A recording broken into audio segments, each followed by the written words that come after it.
नमस्कार मेरे प्रिय प्रिय परम आदरणीय पूजनीय माता जी और भोले बाबा जी को मेरा बहुत बहुत साष्टांग दंडवत। भोले बाबा जी, आपके जन्म दिवस के ऊपर मेरी और मेरी फैमिली की तरफ से आपको बहुत बहुत साष्टांग दंडवत और आपको बहुत बहुत बधाइयाँ। इस अवसर पर मैं एक छोटा सा भजन आपके लिए पेश कर रहा हूँ, उसको कबूल कर लीजिए। धन्यवाद।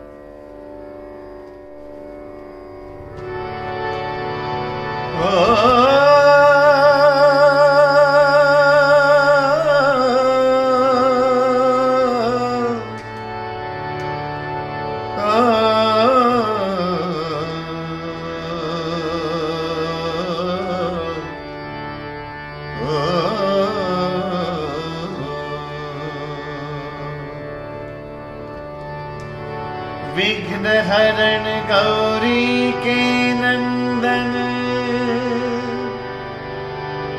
सुमिर सदा सुखदाई रे। तुलसीदास जो गणपति सुमिरे,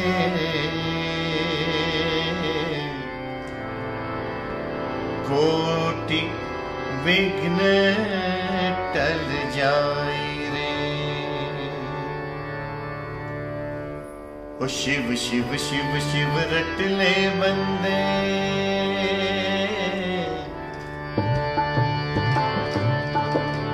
शिव शिव शिव शिव रट ले बंदे, जीवन है ये थोड़ा। शिव शिव शिव शिव रट ले बंदे, जीवन है ये थोड़ा। दौड़ा जाए रे समय का घोड़ा। शिव शिव शिव शिव रट ले बंदे, जीवन है ये थोड़ा। दौड़ा जाए रे समय का घोड़ा। वो दौड़ा जाए रे समय का घोड़ा।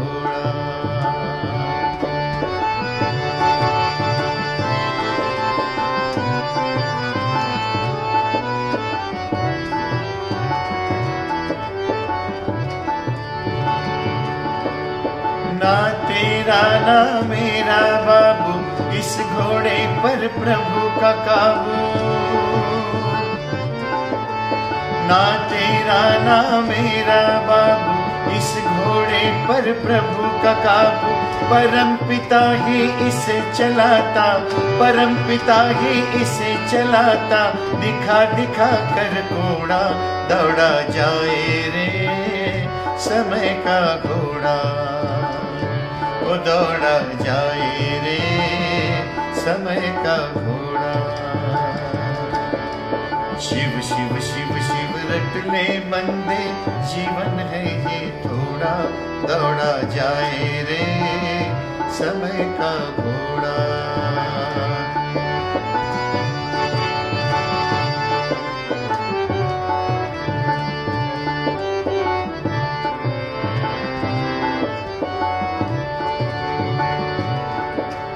पल पल बीत रही जिंदगानी, कल की चिंता कर ले प्राणी। पल पल बीत रही जिंदगानी, कल की चिंता कर ले प्राणी। ना जाने कब टूट पड़े हैं, ना जाने कब टूट पड़े हैं। माथे काल हथौड़ा, दौड़ा जाए रे समय का घोड़ा। शिव शिव शिव शिव रट ले बंदे, शिव शिव शिव शिव रट ले बंदे। जीवन है ये थोड़ा, दौड़ा जाए रे समय का घोड़ा। वो दौड़ा जाए रे समय का घोड़ा। दौड़ा जाए रे समय का घोड़ा। धन्यवाद माता जी, बाबा जी। फिर से एक बार आपके चरणों में साष्टांग नमस्कार। हैप्पी बर्थडे बाबा जी, भोले बाबा जी। हैप्पी बर्थडे, नमस्कार। माता जी, बाबा जी, चरण स्पर्श। बाबा जी, आपको जन्मदिन की बहुत बहुत शुभकामनाएं। आज श्रावण का पहला सोमवार है, तो एक शिव जी का भजन पेश कर रही हूँ जो बाबा जी की पसंद का है। उम्मीद है आप सबको पसंद आए।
सुनो सुनो बचन नर नारी, हरि भजन करो सुखकारी। सुनो सुनो बचन नर नारी, हरि भजन करो सुखकारी।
गुरुजनों और सभी भगवत भक्तों, आज हम सब लोग श्री भोले जी महाराज का जन्म दिवस मना रहे हैं और ये सावन का सोमवार है और पूरे सावन हम भगवान की महिमा गाते हैं, सुनते हैं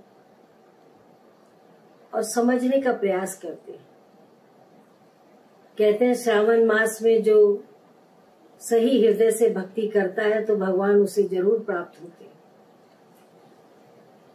लेकिन अब समय कलिकाल का प्रभाव है, सभी लोग अपने अपने जीवन में निरंतर व्यस्त रहते हैं और थोड़ा ही समय मिलता है उस प्रभु के नाम सुमरन करने के लिए। अभी जिस तरह श्री भोले जी महाराज ने भजन गाया तो उसमें भी यही दर्शाता है कि जीवन में भगवान की भक्ति के बिना हमारे पास कोई भी ऐसा खजाना नहीं है कि जो हमारे साथ जाएगा। संसार में भिन्न भिन्न मनुष्य ने अपने विकास के लिए, अपने जीवन के लिए बहुत से रास्ते बनाए हैं, लेकिन ठीक है, जीवन यापन करने के लिए उन रास्तों का भी हमें निर्माण करना पड़ता है, चलना पड़ता है। लेकिन ज्ञानी पुरुष कहते हैं कि उस रास्ते में चलने के बाद भी आप हरि स्मरण कर सकते हैं। जीवन में हर व्यक्ति सोचता है कि शायद हम हमेशा के लिए संसार में आए हैं, हमेशा हमने जीना है, लेकिन ये सबको भी पता है कि ये एक दिन जाना है और जब जाते हैं तो खाली हाथ ही हम इस संसार से जाते हैं और जाने के बाद भी आकर के कोई भी नहीं ये बताता है कि यात्रा कैसी थी। तो ये हम लोगों को सत्संग के द्वारा ही ऐसा ज्ञान प्राप्त होता है कि जिस सत्संग के द्वारा हम जान सकते हैं कि हमारे लिए क्या उत्तम रास्ता है जिसके लिए मनुष्य चोला मिला। क्योंकि ये चोला भी कोई असाधारण नहीं है, ये भी बहुत बड़ी संतों की कृपा हुई है और जब कृपा होती है तभी ये मानुष मिलता है, मानुष तन मिलता है। इसलिए भगवान भी बार बार कहते हैं कि अपने को संभाल, अपने को जान, और जब तुम मानना नहीं है, जानना है, और जब जान जाएगा तो स्वयं ही संसार से हम बहुत कुछ प्राप्त भी कर सकते हैं। क्योंकि आज संसार का नियम है, जो शक्तिशाली होता है, जो बुद्धिशाली होता है, जो सम्मान से जीता है, धनवान होता है, सब उससे भय खाते। और यही भ्रम जो था वो विभीषण को भी आ गया था। जब एक तरफ रावण खड़ा था, एक तरफ भगवान राम खड़े थे, तो विभीषण दोनों की तरफ देखता है। एक तरफ तो देखता है कि विभीषण कि रावण एक बहुत शक्तिशाली है, रावण के बड़ा रथ है, रावण की असंख्य सेना है, हर शस्त्र उसके पास में है और वो बड़ा वीर योद्धा है। और दूसरी तरफ भगवान राम जो है वो सिर्फ धनुष बाण लेकर के खड़े हैं और बनवासी चोला उनका है, उनके साथ न सेना है, न रथ है और कोई भी लड़ाई का साधन नहीं है।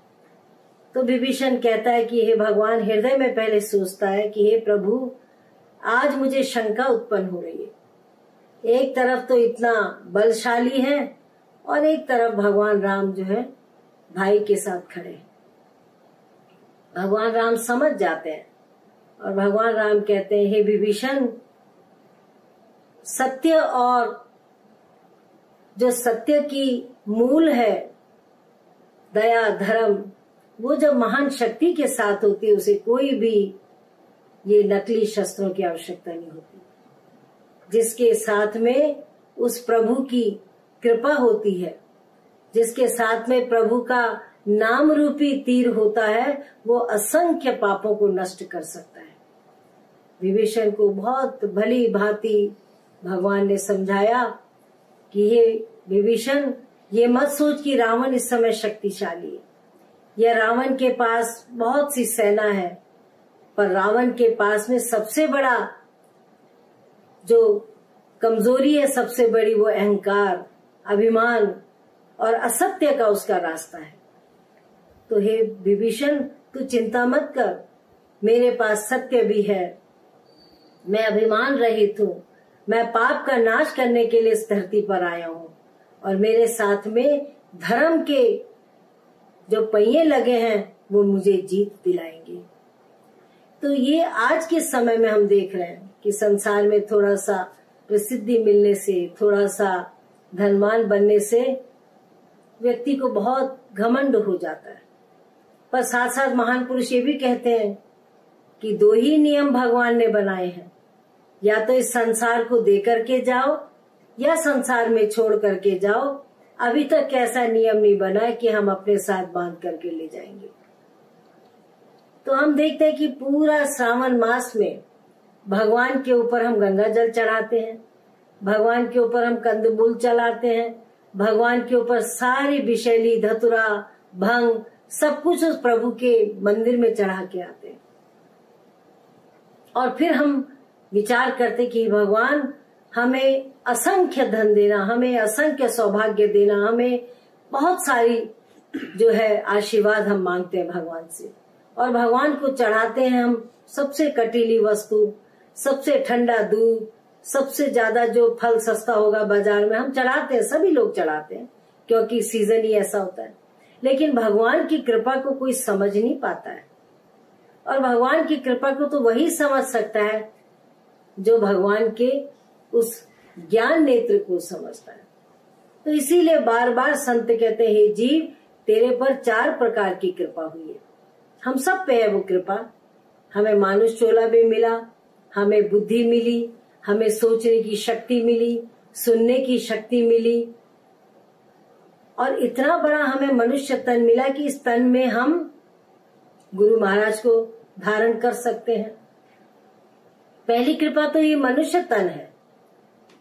फिर कृपा मिली गुरु महाराज जी की कि सदगुरु मिलेंगे, और सदगुरु हमें उस अंधकार को मिटा करके हमें प्रकाश की ओर ले जाएंगे। और चौथी कृपा क्या है? हमारी हम पर ही है। हम ही अपने आत्मा के मित्र हैं और हम ही अपनी आत्मा के शत्रु भी हैं। अगर हमने इस मानुष चोले में उस अध्यात्म के ज्ञान को समझ लिया तो हम अपनी आत्मा के मित्र हो गए, जो आत्मा परमात्मा का ज्ञान दिलाता। और वही आत्मा अगर हमने शरीर तक ही रखा और शरीर एक दिन जर्जर बन करके इसी मट्टी में मिल जाएगा, तो वो आत्मा हमारी अजर अमर अविनाशी आत्मा, हमारे उस मौके को हम खो देते। क्योंकि संत कहते हैं जब स्थिर होती, जैसे चक्की है, चक्की के पार्ट घूमते रहते हैं लेकिन कील जो है उसकी धुरी जो है वो स्थिर होती है, ऐसे ही हमारा शरीर भी है। हमारी आत्मा तो स्थिर है पर हमारा चोला घूम रहा है। मनुष्य, ये हमारा शरीर जो है चारों तरफ भ्रमण कर रहा है, घूम रहा है। लेकिन जिस तरह चक्की में हम जब दाना डालते हैं और धुरी से वो मिल जाता है और अपने अस्तित्व को समाप्त कर देता है, तभी वो आटे का रूप लेकर के बाहर निकलता है। ऐसे संतों ने इस मानुष चोले को भी एक चक्की का रूप दिया है कि शरीर तो चलायमान है लेकिन नाम जो है वो हमारे अंदर हृदय में है। हम उस नाम को इसी मानुष चोले में पा सकते हैं। इसीलिए तो संतों ने कहा, बड़े भाग्य मानुष तन पावा, सुर दुर्लभ सदग्रंथ निगावा, साधन धाम मोक्ष का द्वारा, पाइये न जय परलोक सवारा। कितनी बड़ी कृपा हुई है कि हमें मानुष चोला मिला। और सत्संग भी यही है। सत्संग से हमें बोध होता है, सत्संग से हमारे अंदर ज्ञान की प्राप्ति होती है, सत्संग से हमारे अंदर वैराग्य होता है। जब हम देखते हैं कि बड़े बड़े महान पुरुषों ने, बड़े बड़े महान संतों ने अपने सही अस्तित्व को मिटा करके और भगवान के चरणों में शरणागत हो गए। और जब शरणागत हो जाते हैं, तेरा तुझको अर्पण क्या लागे मेरा, हम सब कुछ समर्पित कर देते हैं। जिसके अंदर समर्पण का भाव होगा, महान पुरुष की कृपा भी उसी पर होती है, भगवान की कृपा भी उसी पर होती है। पिछली बार भी हम लोगों ने सुना है, ऐसे संकट के काल में, ऐसे कोरोना के जिस तरह आप देख रहे हैं कि घर घर में असुरक्षा हो रखी है, बड़े बड़े लोग, बड़े बड़े प्रसिद्ध लोग भी अपने घर में 4 दीवारों में बैठ करके हम बैठे हुए, सभी लोग बैठे। आज इसी माध्यम से हम आपको सत्संग भी सुना रहे हैं, अपने विचार भी व्यक्त कर रहे हैं कि जिस तरह थोड़ा बहुत मनुष्य जब अकेला रहता है घर में, तो थोड़े बहुत विचार सुनकर के हम अपने जीवन से निराश न हो। ये जीवन जीने के लिए है, इसमें निराश होने की आवश्यकता नहीं है। अगर हम आज से हजारों वर्ष पहले का इतिहास निकालें तो सबने ऐसे ही जीवन जिया। शायद हमसे भी आज तो फिर भी घर में बैठ करके, चाहे बत्ती के रूप में प्रकाश हो, कोई भी हो, भोजन भी मिल रहा है, प्रकाश भी मिल रहा है, फिर भी जीवन यापन करने के साधन है। लेकिन वो समय कैसा होगा जब से राक्षसों का प्रहार देवताओं पे था, जब राक्षसों और देवताओं में युद्ध था। कोई नकली, कोई आज के ऐसे हथियार नहीं थे, लेकिन फिर भी देवताओं की जीत हुई है। तो आज ये हमें यही दर्शाता है कि ऐसे समय में भी हम अपने जीवन को बचाने के लिए कौन सा उपाय करें। जीवन यापन, भूख लगती है, मनुष्य भोजन कर लेता है, प्यास लगती है, हम पानी पी लेते हैं।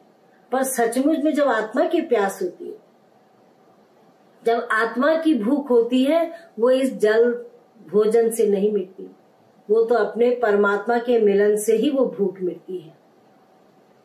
इसीलिए जब कहते हैं कि आत्मा परमात्मा से मिल जाती है, तो उससे बड़ा पुण्य का दिन नहीं होता।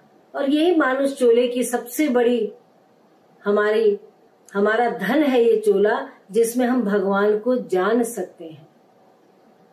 इसलिए का बड़े भाग्य मानुष तन पावा, सुर दुर्लभ सद ग्रंथ निगावा, साधन धाम मोक्ष का द्वारा, पाइए न जय परलोक सवार। इतनी बड़ी कृपा हम पर है कि हमें मनुष्य चोला मिला, साधन और धाम का जो मोक्ष का द्वार है। फिर वही बात आती कि जो मोक्ष का द्वार है वो हमें आज मिला है। तो हम ऐसे कलिकाल में भी, क्योंकि ऐसा नहीं है कि कलिकाल की महिमा पहले ना सुनाई गई हो। सभी कहते हैं कलयुग केवल नाम आधारा, सुमर सुमर नरु पुत्र ही पारा। कलिकाल में एक नाम ही आधार है, और अगर हम उस नाम से जुड़ गए, उस सुमिरन से जुड़ गए, तो हम इस जीवन को, इस भयंकर समय को हम भी पार लगा सकते हैं। क्योंकि हमारे महान पुरुषों ने समय समय पर, हर युग में, ऐसा नहीं है कोई एक युग छूटा होगा।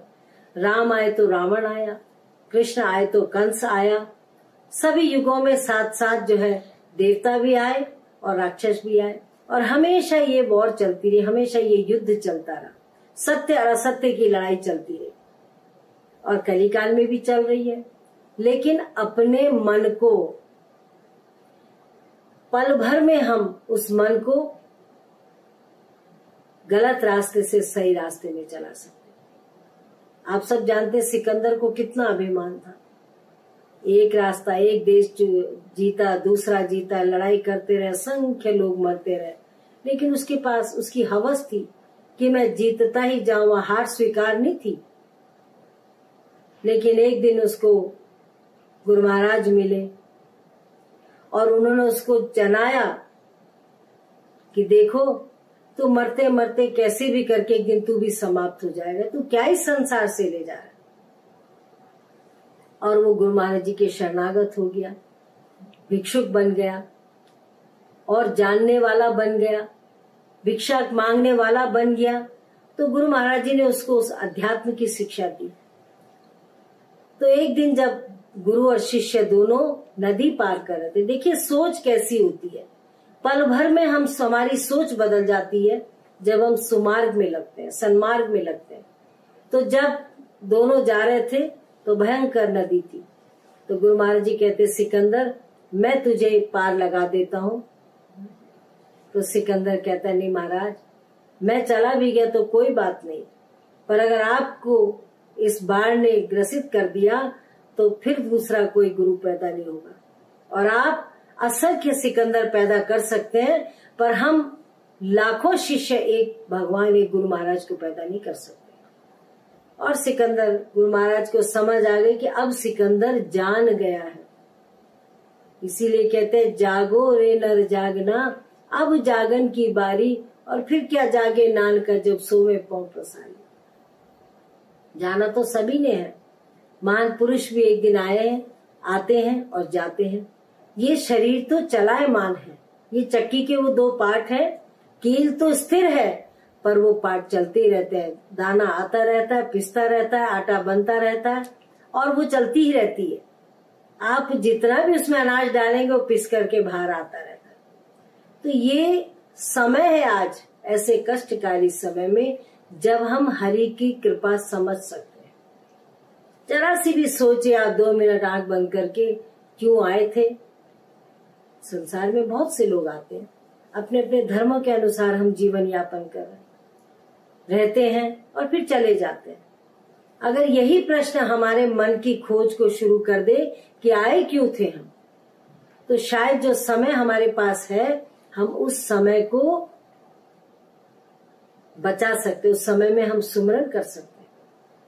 जब भगवान राम ने देखा कि विभीषण कमजोर पड़ रहा है तो भगवान भी विभीषण को यही समझाते हैं कि विभीषण मेरे साथ सत्य है, मेरे साथ धर्म है, मेरे साथ में असत्य को विजय प्राप्त करने, सत्य को विजय प्राप्त करने के लिए असत्य को मारने की शक्ति साथ है।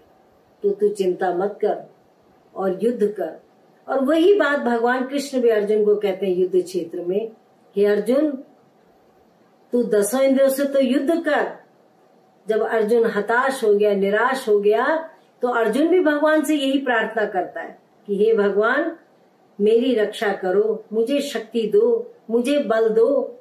मैं अपने जीवन में ऐसा मैंने दृश्य नहीं देखा कि सब एक तरफ मेरे पितामह, मेरे भाई लोग, मेरे सब लोग खड़े हैं और मैं अकेला दूसरी तरफ हूं। पर मुझे विश्वास है कि मेरे साथ मेरा भगवान मेरे साथ खड़ा है। तो भगवान कृष्ण भी अर्जुन को यही समझाते हैं कि अर्जुन अब अगर तू पीछे जाएगा तो भी तू मरेगा, असंख्य तीर तेरी पीठ पर घोंपे जाएंगे। अगर तू मध्य क्षेत्र में मरेगा तो तू हारा माना जाएगा। तो तू जो 10 इंद्रियों से युद्ध कर। और मन में भगवान ने विद्ध क्षेत्र के मध्य में उसको अध्यात्म का ज्ञान दिया कि अर्जुन इस ज्ञान से तू नाम का सुमरन कर। नाम अंजन सतगुरु दिया, अज्ञान अंधेर विनाश, हरि कृपा ते संत भेटिया, नानक मन प्रकाश। तो संतों के इतिहास में अनेक अनुभव आते हैं और जब वो अनुभव को हम सुनते हैं, समझते हैं, अपने जीवन में ढालते हैं तो महान आनंद की प्राप्ति होती है। देखिए दुनिया को नहीं देखी, समाज को नहीं देखी, हमने तो अपने लिए जीना है, अपने आप को देखना है। हमने तो ये देखना है डॉक्टर जब प्रिस्क्रिप्शन लिखता है दवाई का तो 10 के लिए एक प्रिस्क्रिप्शन नहीं होता, शायद होता भी होगा, पर आपका रोग देख करके दवा डॉक्टर देता है। आप इतनी बार खाइए, ये खाइए, और दवा का उपयोग करने से हम स्वस्थ रहते हैं। तो महान पुरुष भी, भगवान भी जानता है कि किस जीव के लिए कौन सी सबसे उत्तम दवा है, और वो है अध्यात्म की पूंजी। सबसे बड़ी पूंजी ये है।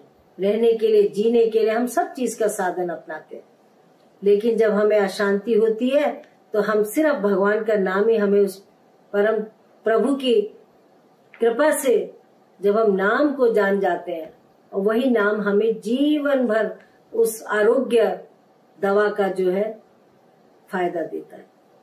तो आज के समय में हम देख रहे हैं कि अशांति बहुत हो गई है और लोग जो है निज स्वार्थ के लिए जी रहे। सबसे बड़ा हुआ है कि निज स्वार्थ के लिए। और हम संसार में देख रहे हैं कि कोई महान और संसार में कोई जीव और उसके प्रति किसी का अंतर नहीं, खत्म नहीं हो रहा है, अभिमान बढ़ता जा रहा है। और ये बात सत्य है कि जब अभिमान होता है तो अहंकारी मनुष्य को भगवान नहीं प्राप्त होता, ये तो सत्य है। जब अहंकार और अभिमान जीवन में होता है तो हम उस प्रभु के नजदीक नहीं जा सकते। हम समझ ही नहीं सकते कि हृदय तो एक ही है, मन तो एक ही है, या तो हम अहंकार का पालन करें या उसकी खोज करें। तो जब अहंकार और अभिमान होता है कि मैं ये हूँ, मैं डॉक्टर हूँ, मैं प्रिंसिपल हूँ, जब वो मैं हमारे जीवन से जुड़ा रहता है, मैं ये हूँ, मैं वो हूँ, तब तक हम प्रभु को, हरि प्रभु को जान नहीं सकते। इसीलिए कहा जब मैं था तब हरि नहीं, अब हरि है मैं नाही, प्रेम गली अति साकरी तामे दोनों सम। ये सब संतों की वाणी है। सत्संग यही तो है। सत्संग में संतों का ही संग है। चाहे हम पुस्तक के द्वारा पढ़े, चाहे महान पुरुषों के वचनों के द्वारा पढ़े, पर सत्संग हमें एक अलग से इस संसार में रहकर के भी संसार से कीचड़ में कमल की तरह जीने का साधन बताता है। और जब सत्संग सुन लेता आदमी तो जर्रे जर्रे में है झांकी भगवान की, किसी सूझ वाली आंख ने पहचान की। ये सब संतों की वाणी है जो हम बार बार रटते हैं, बार बार सुनते हैं, बार बार समझने का प्रयास करते हैं, बार बार बताते हैं। बताने के लिए, सुनने के लिए हम समय भी निकाल लेते हैं, लेकिन जब तक संतों की वाणी सुनी उसके बाद खड़े हुए पल्ला झाड़ा और निकल गए। इससे जीवन, बहुत से हमारे उदाहरण है शास्त्रों में कि देखने से हम लोग जान नहीं सकते, उसको अपनाना पड़ेगा।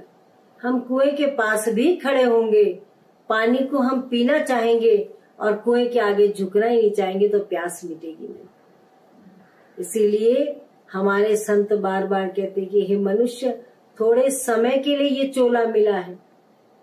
अभी परसों मुझे कोई पूछ रहा था कि आपने सेवा समागम धर्म क्यों रखा?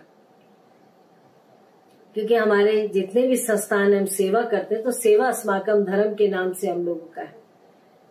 तो हमने यही विचारा कि सेवा से जब हम प्रभु को प्राप्त कर सकते हैं, प्रभु को हम प्रसन्न कर सकते हैं, अगर सेवा ही सबसे बड़ा रास्ता नहीं होता तो शायद केवल भगवान तक नहीं पहुंचता।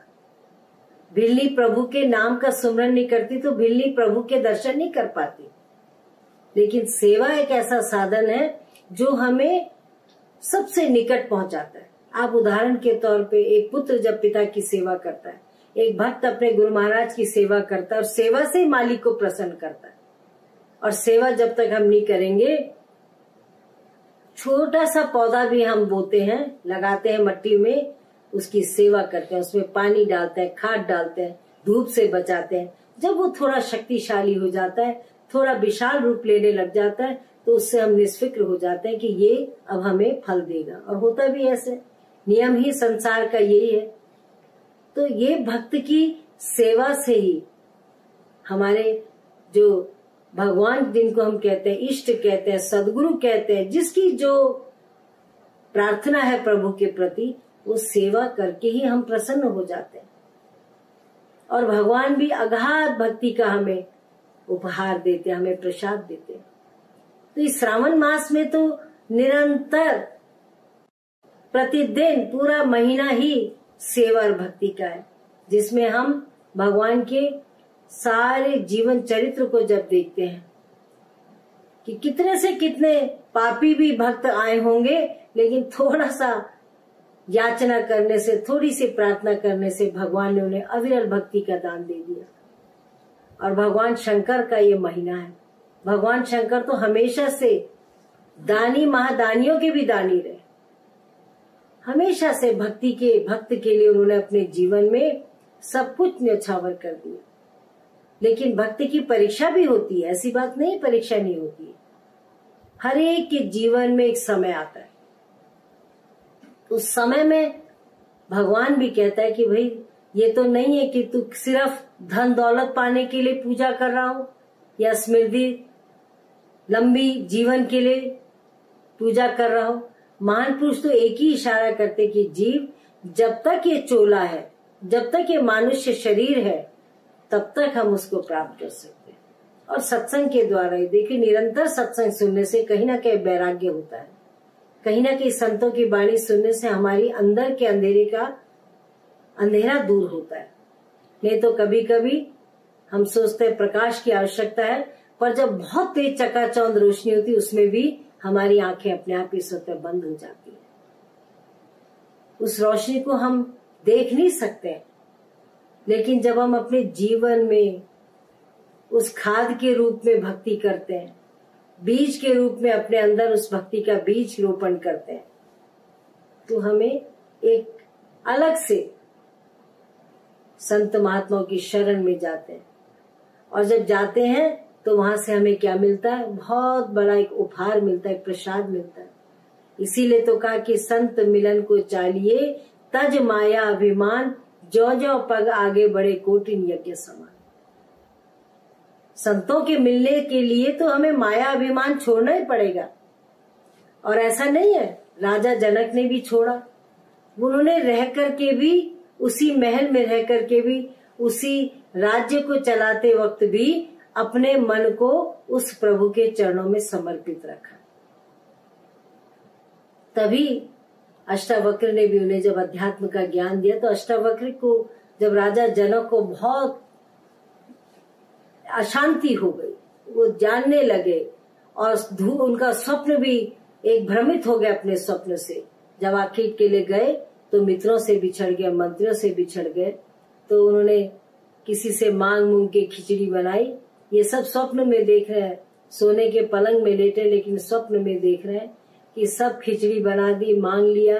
खिचड़ी को जैसे ही खाने लगे तब तक एक बैल आया, उसने पत्तल को रोंदा और खिचड़ी रोंद करके चला गया।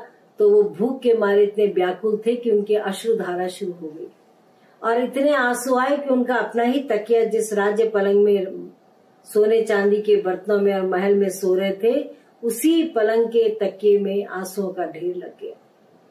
और वो जब उठे तो उन्होंने देखा वो तो राजा है, अपने महल में सो रहे हैं और महल में भी अपने पलंग में सो रहे हैं, लेकिन देखते कि तकिया गीला हो गया है। वहीं से उनके अंदर भ्रम होता है कि जो मैंने स्वप्न में देखा वो सत्य था कि ये सत्य है।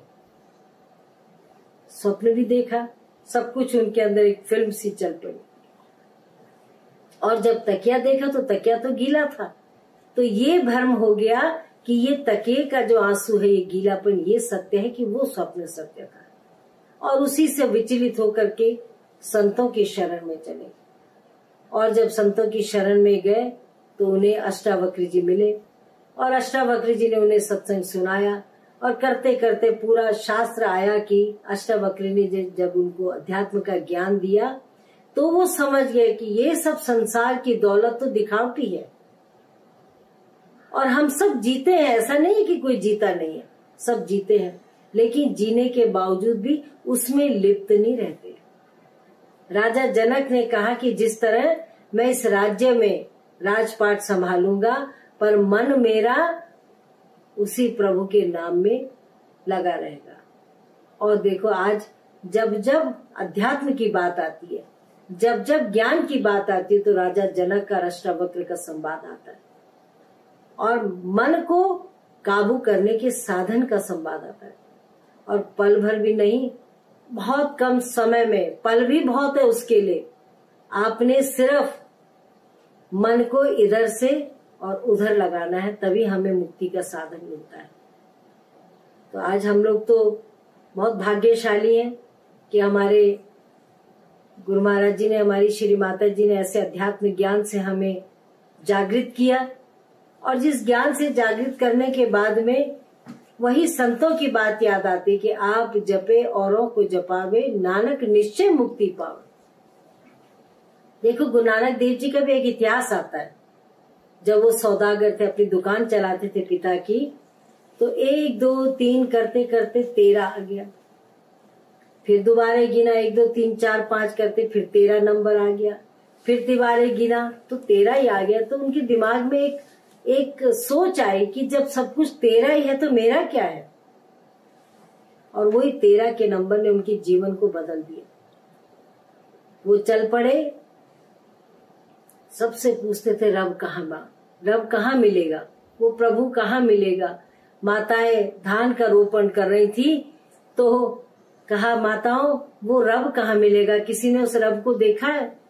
तो वो धान जो लगा रही थी महिला, उन्होंने कहा कि ऐसे मिलेगा, इधर से उठा उधर को चल, उधर को लगा दे। और वही सोच में उन्होंने सोच लिया और संतों की खोज करी और तब उन्होंने अध्यात्म की शिक्षा प्राप्त करी, ज्ञान को प्राप्त किया। जब उनके अंदर ये भावना आ गई कि ये मन ही तो है, सभी रोगों का जड़ मन है, और इस मन को अगर मैं इस पाप से या इस जीवन से हटा करके दूसरे अपने प्रभु के चरणों में लगा दूंगा तो मुक्ति का साधन तो वही है।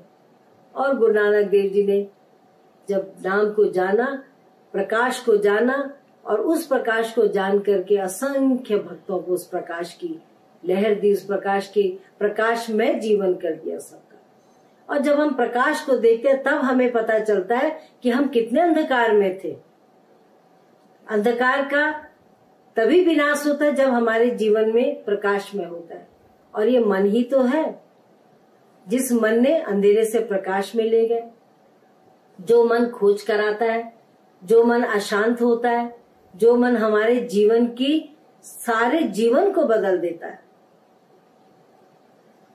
और वही मन जो है हम अगर सुकार्य में लगा दें, हम पुण्य के साधन में लगा दें, तो मनुष्य के अशांति का कोई रास्ता ही नहीं बचता है। भगवान के चरणों में स्वतः ही हम समर्पित हो जाते हैं।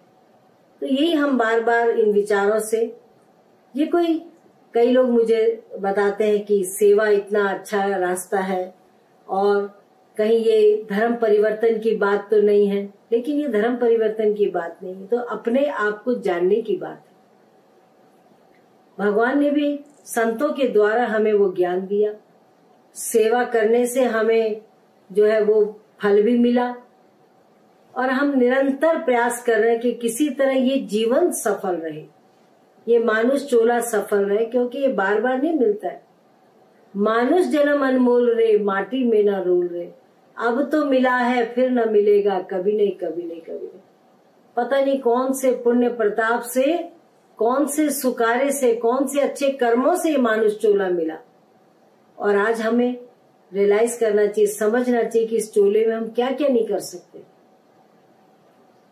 और क्या कर सकते हैं, जो पूंजी हमारे साथ जानी है। तो बहुत बहुत समय के बाद में भी ये समझ नहीं आता, करत करत अभ्यास से जड़मत हो तू सजान, रस्सी आवत जाते सिर पर पड़त निशान। देखो जब बार बार रस्सी, हम चक्की के दो पार्ट देखते हैं, चक्की पे वो रस्सी चलती है तो चक्की पे निशान पड़ जाता है, पत्थर पे निशान पड़ जाते हैं, पर कई बार मन हम बदल नहीं सकते। मन तभी बदला जाता है जब हम सत्य के मार्ग में चल के, सत्य को समझ के ज्ञान को जान करके, ज्ञान अंजन सतगुरु दिया, अज्ञान अंधेर विनाश, हरि कृपा ते संत भेटिया, नानक मन प्रकाश। तो हम सब बहुत भाग्यशाली जो हम इस नाम के अधिकारी हैं, ज्ञान के अधिकारी हैं। और ये तो अपनी संपत्ति है, ये निज संपत्ति है, बाहर की तो सब दिखावे की संपत्ति है। जो अध्यात्म की दौलत है, मेरी मेरे पास है, दूसरे की दूसरे के पास है, तो हमारी निज संपत्ति है। इसको ना कोई काट सकता है, ना जला सकता है, ना इसको लूट सकता है, ना इसको खत्म कर सकता है। ये तो मेरी संपत्ति है, आप सबकी संपत्ति है। जब हम इस ज्ञान की संपत्ति को स्वीकारते हैं, जानते हैं और अर्जित करते हैं, तो ये तो हमारी अपनी चीज है, यही संपत्ति हमारे साथ जानी है। तो हम लोग समय समय पर अपने विचारों को जागृत करें और सोचें, खोजें, जिनके पास है वो उस पर सुमरन करें, मनन करें कि हमारे सामने के बहुत लोग चले गए, कुछ जाते हैं, कुछ पुनर्जन्म होता है, जन्म होता है, तो बहुत सी प्रक्रियाएं, संसार के नियम चलते रहते हैं। लेकिन असली तो यही है कि जाएंगे, मुट्ठी बांधा आया जगत में, हाथ पसारे चले जाएगा। और जब जाना है तो क्या ले जाना है साथ में? जो सिकंदर ने अरस्तु से प्राप्त किया, जो अर्जुन ने भगवान कृष्ण से प्राप्त किया, जो भिल्ली ने राम से प्राप्त किया। ऐसा नहीं एक उदाहरण है, अनेक उदाहरण है, जिन उदाहरणों से हम जीवन को चलाते हैं, शिक्षा लेते हैं। देखिए जब कॉलेज की डिग्री लेते हैं, बीए पढ़ते हैं, हिस्ट्री पढ़ते हैं, इतिहास पढ़ते हैं, साइंस पढ़ते हैं, तो वो भी तो हम किताबों का सहारा लेते हैं, पुस्तकों को खोलते हैं, उसमें से हम प्रैक्टिकल देखते हैं और इतिहास पढ़ते हैं, इतिहास को याद करते हैं और परीक्षा में इतिहास का बारे में टेस्ट दे के आते हैं और हमें नंबर मिलते हैं। वो तो है किताबी ज्ञान, लेकिन संतों ने उसके ऊपर भी एक और अध्यात्म ज्ञान की वो करी है कि उसके लिए ज्ञान अंजन सतगुरु दिया। जो मनुष्य पर तीसरी कृपा हुई है वो सतगुरु की हुई है कि सतगुरु ने इस मानुष चोले में अध्यात्म का ज्ञान दिया। और फिर हमने अपने ही, हम अगर अपने आत्मा के मित्र हैं तो हम उसको ढूंढने का प्रयास करेंगे, उस पर भजन सुमरन करेंगे, उसकी पूंजी को एकत्र करेंगे, और हम अपने अगर मित्र हैं तो अच्छा कार्य करेंगे, अगर अपनी आत्मा के शत्रु हैं तो हम कुमार्ग में लगे रहेंगे। तो ये संतों के मिलन से होता है। संत जिस पर कृपा कर देते हैं वो अपने आप ही इस भव सागर से तर जाता है। तो अध्यात्म ज्ञान जो है ये हम प्राप्त करें, ढूंढें। जिन खोजा तिन पाइया गहरे पानी पैठ, मैं बावरी ढूंढन गई रही किनारे बैठ। कितना हम प्रयास करते हैं प्यास बुझाने का, और समुद्र की तरफ देखते रहेंगे, जलधारा की तरफ देखते रहेंगे, कुएं के पास खड़े हो जाएंगे, तब भी हमारी प्यास नहीं बुझेगी। प्यास तो तभी बुझेगी जब हम उसके आगे झुक करके उसका सेवन करेंगे। और यही हमारे संत भी कहते हैं, एक रास्ता बताने का नियम होता है। चलना तो हम सबको अलग अलग है, सबने अपने अपने पूंजी, अपनी अपनी जो सेवा है उसकी पूंजी को अपने साथ रखना। तो ये आज का बहुत पावन पर्व है। श्रावण मास में कहते हैं जो भगवान की भक्ति करता है वो उसे भगवान की जरूर प्राप्ति होती है। तो हम ज्ञान की भक्ति करें, और ज्ञान की भक्ति करके नाम के सुमरन करके उस पूंजी को अर्जित करें। आज हम सब हंस फाउंडेशन की तरफ से, हंस लोक जन कल्याण समिति की तरफ से, सारा जो हमारा हंस परिवार है सबकी तरफ से अपने श्री महाराज जी और श्री माता जी से यही प्रार्थना करते हैं कि हमारे भोले जी की लंबी आयु हो। और ये तो मैं गारंटी से कह सकती हूँ 45 से 46 साल हम लोगों का जीवन रहा है साथ में, और एक दिन भी उन्होंने कभी ये नहीं सोचा होगा कि मैं किसी का बुरा करूं। तो शायद उनके माता पिता ने श्रावण के सोमवार में जब उनका जन्म हुआ तो उन्होंने शायद पहले ही सोच लिया होगा कि इनका आगे जीवन कैसा होगा। सेवा में रहेंगे, किसी के हर एक के लिए एक शिक्षा बन करके अपने जीवन को जिएंगे, कहीं भी कोई विकार का जीवन नहीं जिएंगे, कोई अभिमान का जीवन नहीं जिएंगे, कोई कुमार्ग में नहीं चलेंगे।